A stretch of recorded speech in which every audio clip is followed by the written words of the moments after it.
Halo teman-teman semuanya, apa kabar? Balik lagi bersama saya.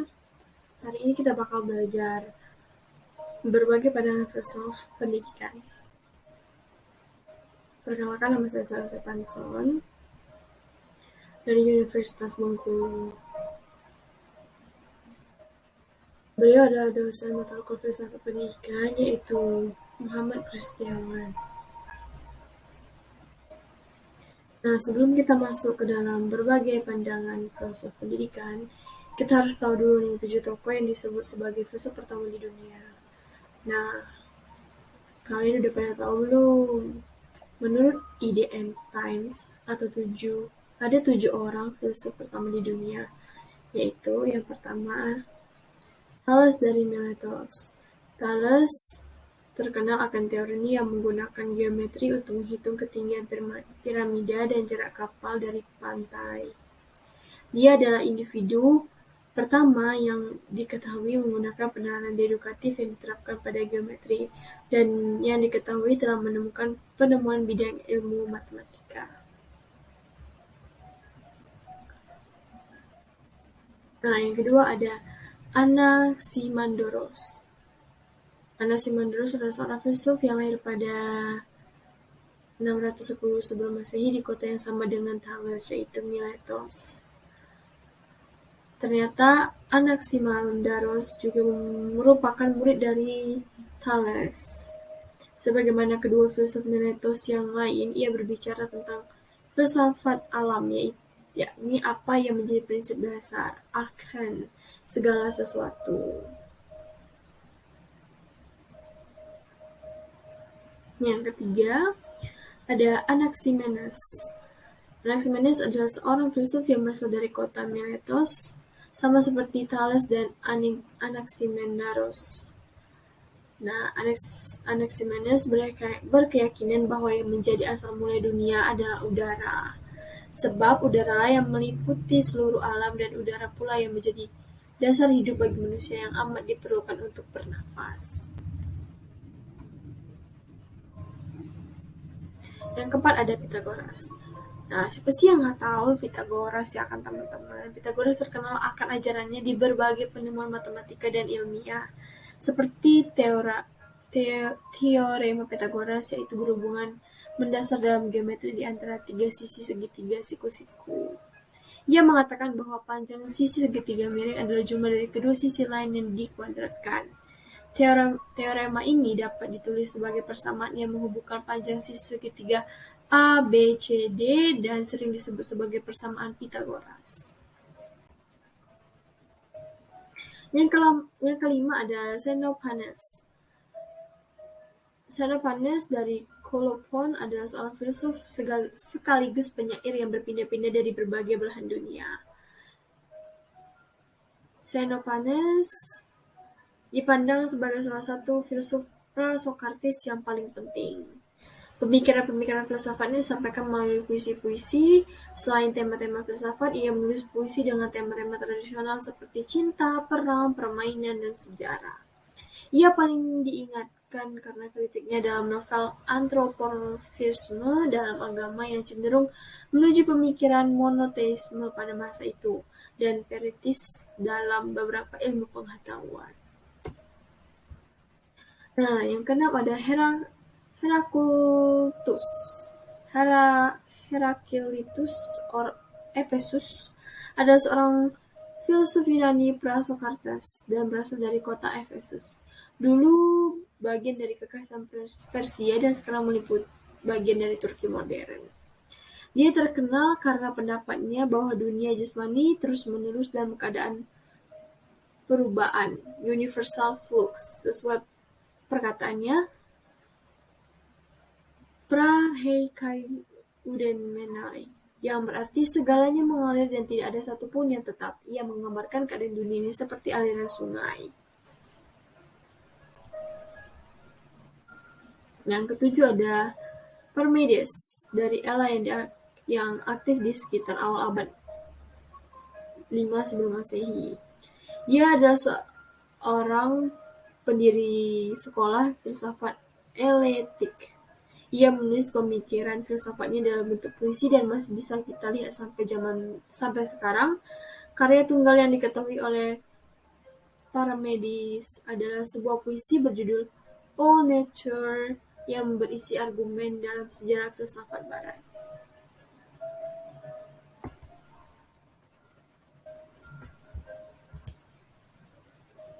Selanjutnya, berbagai pandangan filsuf pendidikan. Nah, pendidikan menurut filsuf. Ada filsuf barat, Firei, filsuf muslim. Kalau filsuf barat itu pendidikan adalah upaya mempengaruhi anak dalam usaha memimpinnya supaya menjadi dewasa. Kalau Freire, pendidikan sebagai praktik pembebasan. Kalau filsuf muslim itu mengartikan bahwa pendidikan Islam adalah bimbingan jasmani dan rohani berdasarkan hukum-hukum agama Islam menuju kepada terbentuknya kepribadian utama menurut ukuran-ukuran Islam. Nah, filsafat sebagai suatu ilmu, karena begitu luas lingkungan pembahasannya, maka tidak mengherankan bila ditentukan berbagai banyak bentuk konsep tentang definisi filsafat secara konsep. Mulai dari zaman munculnya teori filsafat sampai dewasa ini. Hal ini dapat dilihat antara lain sebagai berikut. Yang pertama adalah masa awal filsafat. Yang kedua, masa Socrates. Dan yang ketiga, masa sesudah Socrates. Masa awal filsafat itu para ahli pikiran muncul untuk mencoba menerka teka-teki alam. Nah, yang kedua, masa Socrates. Masa sebelumnya pikiran terarah pada alam atau disebut kosmologis. Maka pada masa ini muncul pemikiran yang disebut sofisme, yakni pikiran-pikiran terhadap manusia dan kemampuan berpikir juga kepada tingkah lakunya. Masa sudah Socrates yaitu dengan berpendapat bahwa kenyataan seorang filsuf akan selalu mencari sebab-sebab dan asas-asas yang masuk akal. Tokoh-tokoh filsafat pendidikan. Yang pertama ada Plato. Plato yaitu merupakan filosofi Yunani yang mengembangkan filsafat. Ia merupakan filsuf yang aktif dalam mengembangkan filsafat dengan mendirikan sebuah sekolah. Ia juga berpendapat bahwa ide merupakan hakikat segala yang ada.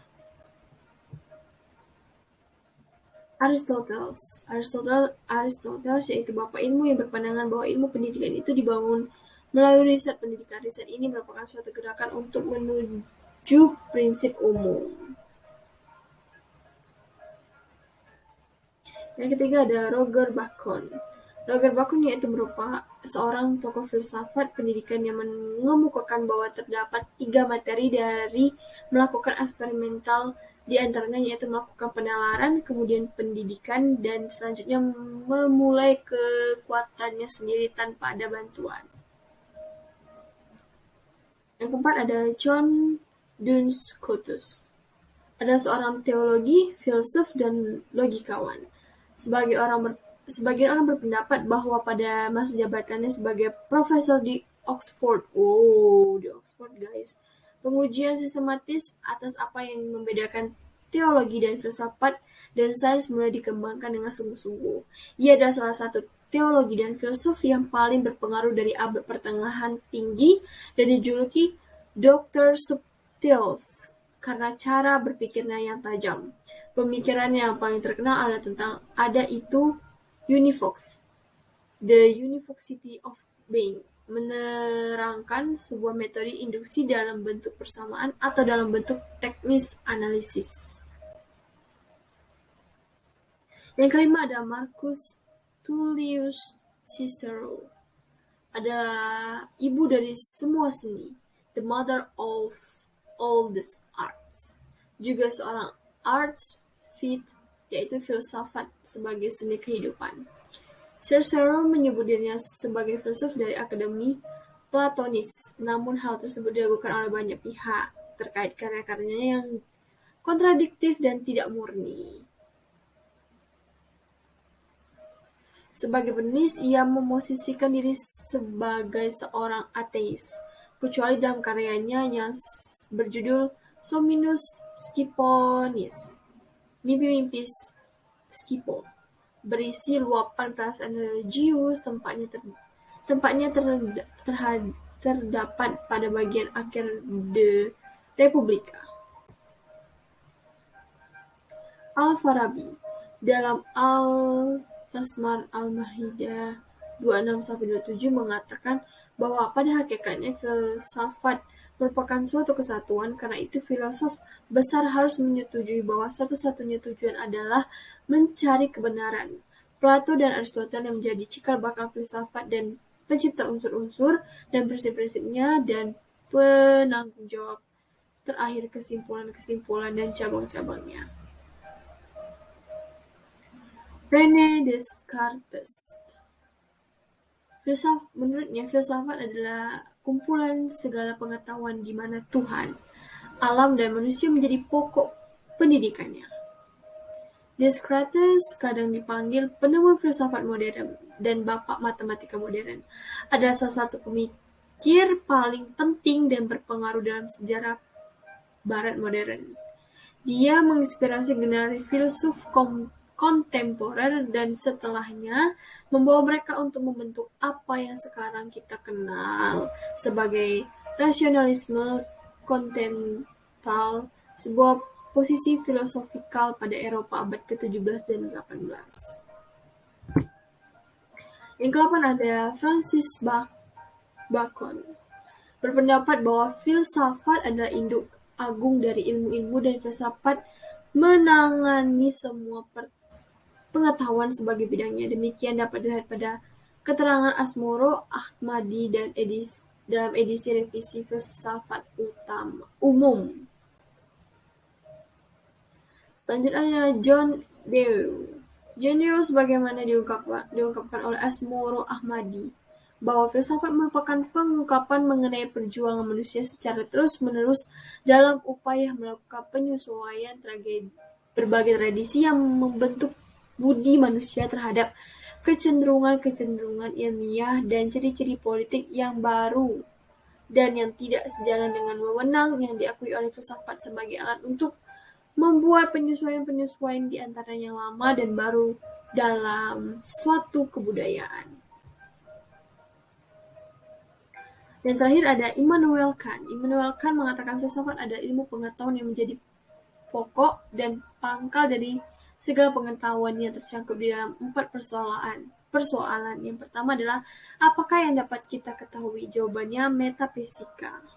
Yang kedua, apakah yang seharusnya kita kerjakan? Jawabannya etika. Yang ketiga, sampai di manakah harapan kita? Jawabannya agama. Dan yang keempat, apakah yang dinamakan manusia? Jawabannya antropologi. Nah, terima kasih untuk teman-teman yang sudah menonton video ini sampai akhir. Seperti itulah penjelasan saya. Jika ada kata yang kurang berkenan, saya mohon maaf.